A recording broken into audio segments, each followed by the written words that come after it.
Part 10. The Emergence of Psychedelic Rock Bands. As the influence of psychedelic drugs spread throughout the music world, a number of bands began incorporating psychedelic sounds and themes into their music. Some of the most influential psychedelic rock bands emerged during this time, including the Grateful Dead, Jefferson Airplane, and Pink Floyd. The Grateful Dead, formed in San Francisco in 1965, became known for their improvisational jam sessions and their fusion of rock, folk, blues, and psychedelia. The band's music was heavily influenced by the psychedelic drug culture of the time, and they quickly became one of the most popular bands on the West Coast. Similarly, Jefferson Airplane, also based in San Francisco, combined psychedelic sounds with social and political themes, creating a unique and powerful sound that helped to define the psychedelic rock era. Their classic album, Surrealistic Pillow, released in 1967, is widely regarded as one of the greatest psychedelic rock albums of all time. Pink Floyd, formed in London in 1965, also became known for their experimental sound and use of psychedelic imagery. Their 1967 debut album, The Piper, At the Gates of Dawn, is considered a seminal work of psychedelic rock, and the band continued to produce innovative and influential music throughout the 1960s and 1970s. Other notable psychedelic rock bands of the era included The Doors, the Jimi Hendrix Experience, The Byrds, and Cream.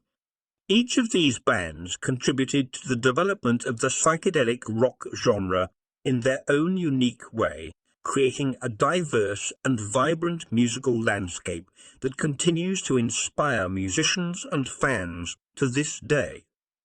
One of the defining characteristics of psychedelic rock was its embrace of experimentation and improvisation. Many psychedelic rock bands incorporated elements of jazz, blues, and other genres into their music, creating a sound that was both familiar and entirely new. The use of exotic instruments such as sitars and tablas also became more common in psychedelic rock music, as bands sought to create a sound that was both hypnotic and otherworldly. As the popularity of psychedelic rock grew, it became associated with a wider cultural movement known as the counterculture. The counterculture rejected the mainstream values of the time, embracing instead a more liberal and progressive worldview that valued individual freedom and social justice. Psychedelic rock became the soundtrack to this movement, with its themes of peace, love, and liberation resonating deeply with the counterculture's ideals. In many ways, the emergence of psychedelic rock marked a turning point in the history of rock music. It represented a break with the traditional sounds and themes of early rock and roll, paving the way for new and innovative forms of music to emerge. The influence of psychedelic rock can be heard in many different genres of music, from progressive rock to heavy metal to electronic music. In the next part of this episode, we'll explore the cultural and social context of the psychedelic era and discuss how the counterculture and political unrest of the 1960s influenced the development of psychedelic rock.